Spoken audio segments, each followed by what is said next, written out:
Ito mga kamahalan, gumising ako ng time is 9:39 ng umaga. Ito, pinagpapawisan ako, pinatay ko lahat ng aircon, binuksan ko lahat ng bintana. Then, pag gigising ako at matutulog ako, lagi akong umuubo na may plema. Tapos gigising ako, ganun din, may plema din. Laging may plema. Kaya, mamaya alis ako kasi magpapapilik mata ako. And then, pagkatapos nun ay pupunta ako ulit sa ospital, sa ibang ospital naman. Magpapa-second option ako.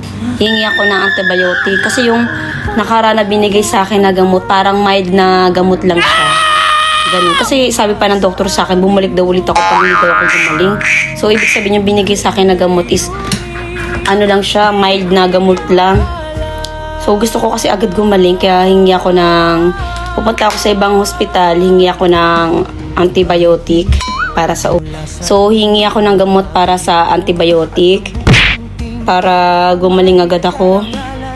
Sobra na talagang, nakailang palit na ako ng damit. Kung mapapansin nyo, puro yellow yung damit ko kasi marami talaga akong yellow na damit. Akala hindi ako nagpapalit pa. Talagang, pinagpapawisan ako ng bonggang-bongga. Tapos, ito, uminom ako ng salabat. Yan, uminom ako ng salabat. Pero kagandahan dito, medyo nagbago yung boses ko. Hindi katulad yung mga nakaraan. Nakala mo yung boses ko palubog na. Kasi ikala mo, wala na talagang boses. Pero ngayon, medyo bumabalik na yung golden voice ko. Charot. Yan, medyo nakakatawa na ako. Pero ngayon, nakapag-decide ako na hindi muna ako papasok sa work. Next week na lang muna ako papasok. Kaya mega shoutout dyan sa inyo. Mamimiss nyo ako kasi hindi muna ako papasok. And next week na muna siguro ako papasok. Magpapahinga muna ang inyong kamahalan, ang inyong lingkod. And para dire-diretso na po ang ating pagaling. And mega shoutout dyan sa lahat ng followers ko at sa lahat ng mga new followers ko. Maraming salamat sa mga sumusubaybay, sa mga nanonood, nag-aalala, and huwag kayong mag-alala, magpapagaling po ako. And mega shoutout po sa mga natutulungan natin dyan sa iba't ibang lugar.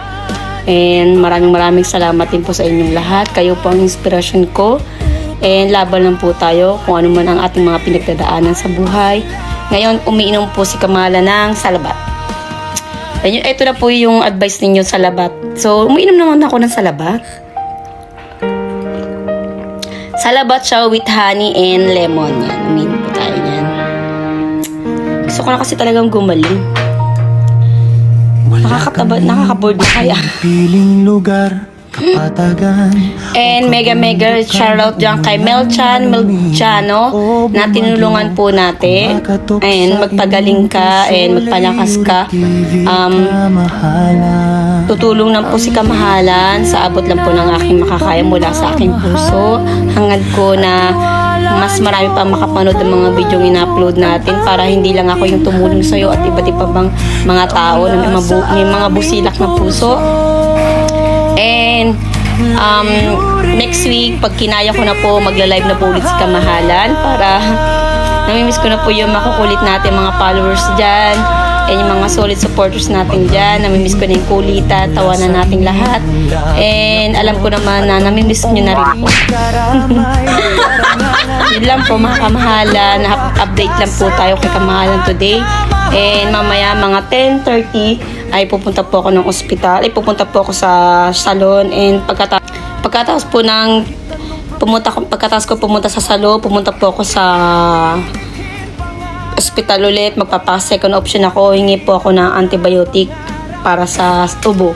Kasi bago po ako magkaubo, story time. Bago po ako magkaubo is napili ko na talaga na magkakasakit ako dahil malamig sa trabaho, malamig dito sa bahay. Parang lagi po ako naka-aircon, tapos lagi po ako naka-backless ng damit. Tapos yung mga panahon na yun talagang may bagyo-bagyo dito sa Japan, umuulan-ulan. Tapos lagi pa ako naaambunan. Pag kunyari lalabas ako ng bahay, mamimili ako, may grocery ako, naambunan ako, naulanan ako. Tapos pag uwi ako ng bahay, maulanan ako. Syempre pagod, puyat. Tapos pag papasok ako, nauulanan din ako. Tapos alam ko na talaga na feeling ko na iba na yung pakaramdam ko noon. Nilalamig na ako, tapos yung likod ko medyo mabigat na. Tapos gusto ko magpamassage, wala lang akong pagkakataon magpamassage at the time. Then, yung naramdaman ko na yun, inubo na nga ako. Una talaga is, nawala yung boses ko, nawala yung golden voice ni Kamahalan.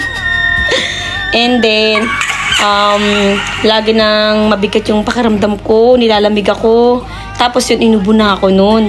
Pero wala naman, hindi ako nilagnat. Pero ang pakiramdam ko, yung lagnat ko sa loob ng katawan kasi nilalamig ako, pero pag nagte-temperature ako, is kalmado lang naman. Parang ganun. And then, yung punta na ako ng ospital. Pagkatapos ko nung pumunta ng ospital, binigyan ako ng mga gamot. Yun na, doon na lumabas yung plema. Lagi na akong may plemang lumalabas sa ubo ko. Then, kumakain pa rin ako ng healthy food, syempre. Ayan, katatapos ko lang kumain ng, sumubo ako kahit konti ng kanin, tapos tortang talon, tapos kumain ako ng itlog na pinilaga. And then, uminom ako ng salabat. So, huwag kayong mamroblema mga kamahalan kasi mapapagaling po ako. And maraming salamat sa mga concern nyo. We love you mga kamahalan. God bless. Update po tayo kay Mel John Quino. And lagi po kayo mag-iingat. God bless. Bye-bye! See you my next vlog. And may second episode po tayo kay Mel John sa ating tinulungan. Subaybayan po ninyo ang mga darating pang episode. God bless!